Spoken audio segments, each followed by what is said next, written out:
What's up, everyone? You're watching Claritone Audio. In this week's video, we're going to take a look at some snare grooves that we can add to our typical snare pattern that's just on the 2 and the 4.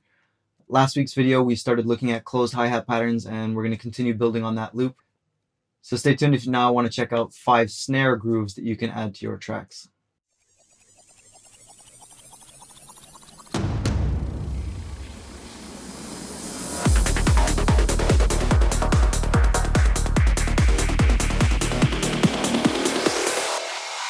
All right, what is up, everybody? You're watching Claritone Audio. For those of you that don't know, my name is Killian, aka Nailik. And in this week's video, we're going to be taking a look at some snare grooves. We're going to continue building on from last week's video, as I explained in the intro. We have the same loop from last week. We're going to look at snare grooves instead of closed hi-hat patterns. So what we're going to do is we're going to take one of those closed hi-hat patterns in the same loop, and we're going to now start to add some snare grooves in between the typical 2 and 4 snare pattern that is always running throughout the track. And we'll build 5 different patterns that you guys can start implementing those into your tracks. Before we hop into the Cubase project, I do just want to give a shout out to everybody supporting me on Patreon, and just point out that you guys should check out the links if you guys want access to the bonus content and presets and everything that I make on the channel, as well as a lot of other cool stuff that's offered through the different tiers of my Patreon supporters. So you guys should take a look at those links, and without further ado, we're going to hop into this Cubase project. The snare that we're going to be using as our main snare is kind of a combination of 4 different snares that I layered with a bit of EQ and a bit of envelope shaper on it.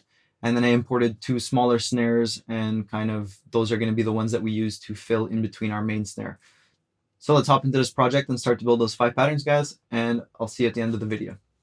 All right, guys, so here we are in the same Cubase project that we had last week. What we're going to do is I'll just quickly give you a quick update. I did a little bit more processing on the kick and bass. I adjusted the track delay and kind of inverted the phase. I added another transect, so it sounds a lot tighter now. The other one was kind of sounding a little bit sloppy with a lot of the latency caused by the plugins and everything else. So we have a little bit of a tighter kick bass there. I chose the closed hi-hat pattern number 3 and just kind of looped that out for the 8 bars that we're going to be looking at. Then before the video, I basically layered 4 different snares, playing around with different volumes and flipping the phases on them. And I rendered out this kind of clappish snare, which is, again, it's 4 snares layered with a bit of simple EQ here. And I'm also doing a bit of envelope shaping for a little bit more attack and to kind of shorten the snare a little bit after the fact. So this is the snare we're working with as our main snare on the 2 and the 4.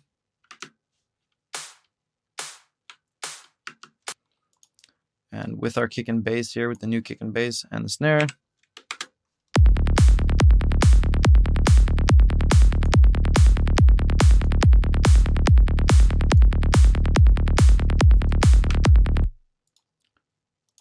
So we'll add in our closed hi-hat pattern number 3, and then we'll start to build the first snare groove with these 2 extra little snares that I've got here down at the bottom.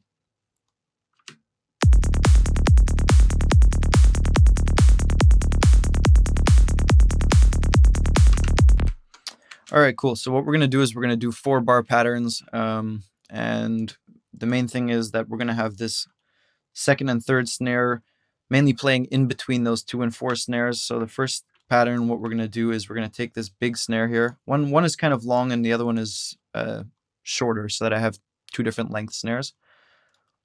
And let me just play those back to you as well so you hear the 2 different snares that we're using.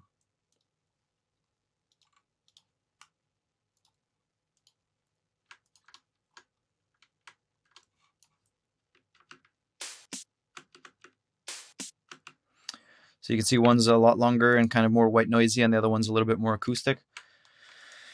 So the first thing I'm going to do is I'm going to take this longer one here, and I'm going to go to the second bar. And instead of putting it on the 1, I'm going to put it on the upbeat. So we'll hear what this does to our pattern here, just giving us this 1 snare in it.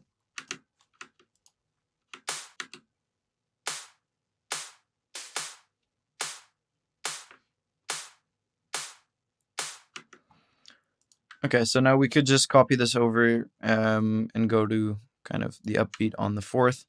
But I think that's a little bit boring, so let's change it up. And what we're going to do is we're going to delay it and we're going to reverse it. So I'm going to come here, I'm going to trim it down, and then I have a shortcut assigned for reverse. So I'm going to reverse this. right before the last snare.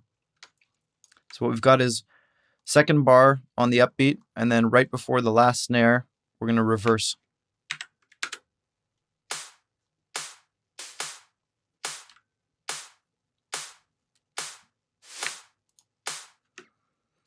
Now what we'll do is we'll maybe put one little pattern somewhere here, probably at the end, I'm thinking, of this really, really small snare, and we'll maybe do a little roll. So 2 or 3 shots like that.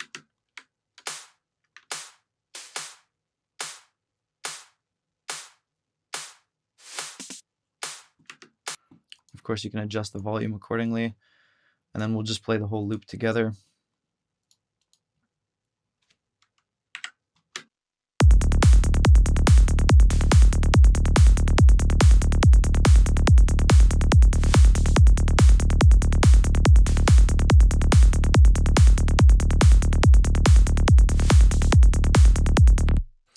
So a really simple pattern. Really what we're doing is only adding 4 extra little ones. That's one of our first patterns that we're going to look at.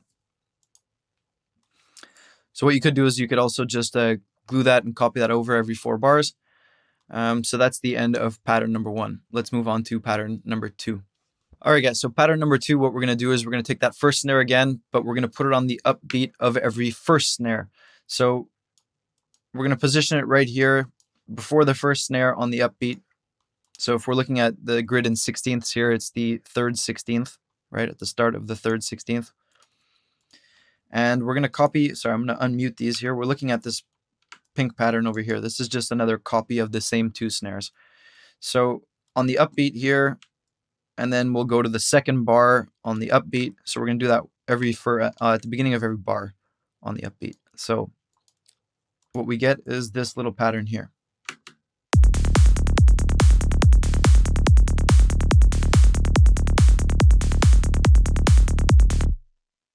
So that's already pretty cool. Again, we're going to spice it up a little bit more by adding that small little snare in between. So maybe we'll do something at like the end of 1 and the end of 3 after that second snare here, after the second main snare. Let's look at going on the upbeat there too. So I said 1, and then we'll go to the end of 3 as well, but then let's double up again, kind of add a little fill or a roll at the end. Now let's hear what pattern number 2 sounds like that.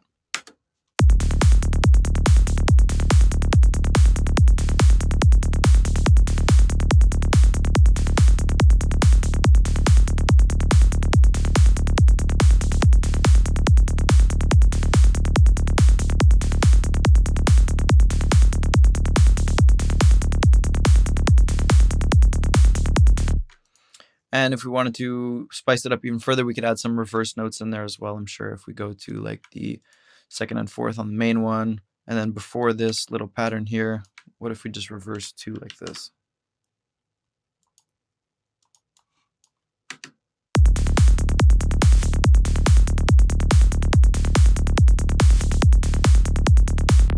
So again, you can always just experiment with these patterns. Nothing is set in stone, but these are good starting points if you always place them where I'm showing you. So this will be pattern number 2. You can again just move a couple of these around and you get something like this.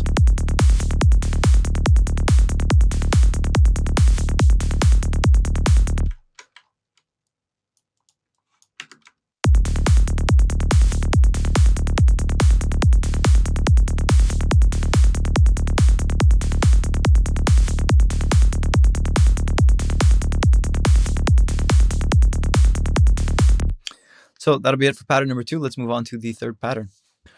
All right, so we're going to do pattern number 3. Again, kind of using these upbeats as key anchor points. What we're going to do is we're going to take our big snare here. We're looking at these kind of mauvish light blue ones.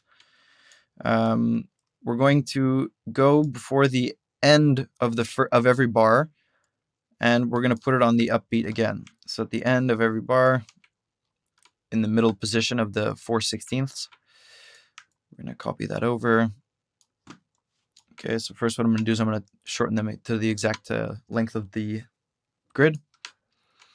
And now what we're going to do is we're going to alternate the 1st and the 3rd one to give them kind of a late feeling. So what we're going to do is we're going to bump them over 1/16th to the right. And now let's take a listen to what we've got here.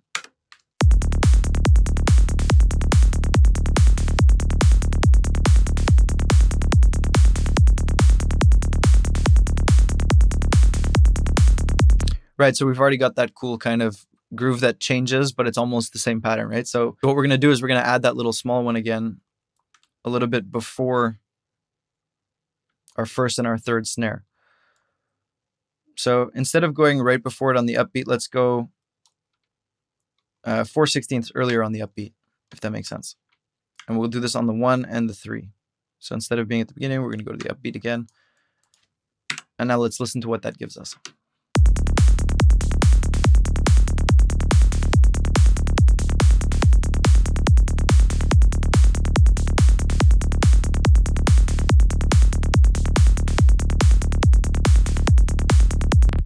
Cool, so that's it for pattern number 3.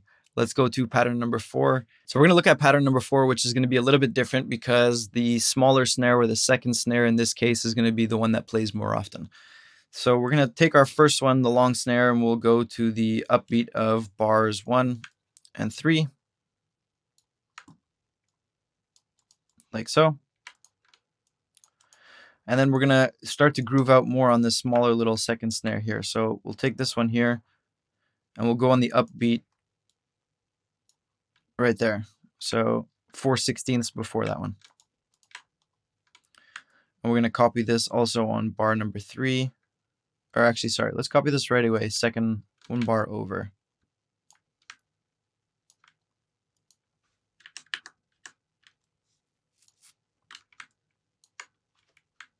Let's see what this does here.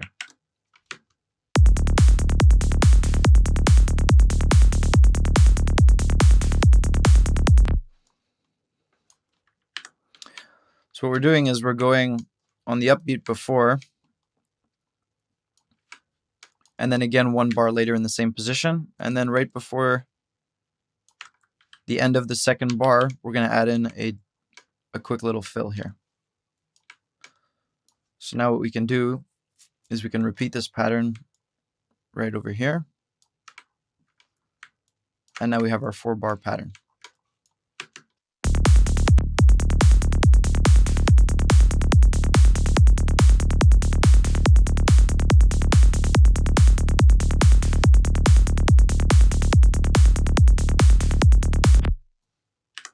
So here, if we look at this one, it's a 2-bar pattern.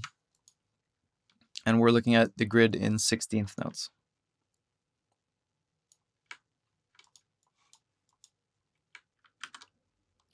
Cool, so let's jump on to pattern number 5, which is also going to be a little bit more complex. Okay, so let's look at pattern number 5 here, which is honestly one of my favorites here. So this one's really, really cool. We're going to take our first big snare here, and we're going to do a double up right away on the half point here on the upbeat.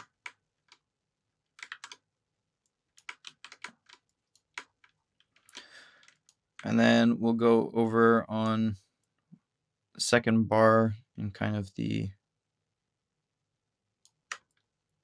that position like that. So let's take a listen to this, and we'll hear what the first snare is doing.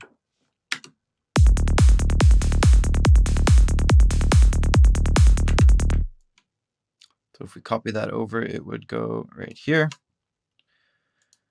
And what I'm going to do is I'm going to add some variation and reverse this last point before the last snare. So we have a reverse. Now let's listen to the pattern.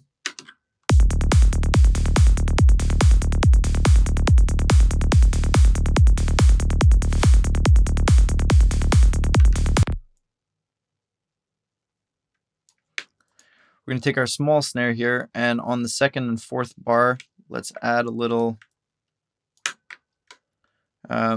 section in between those other grooving snares.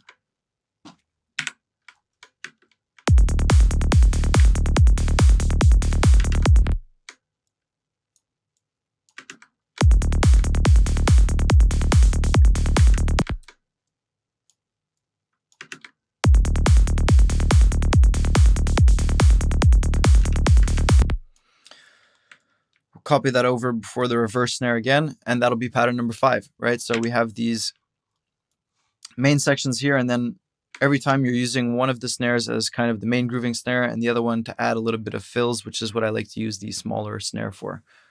So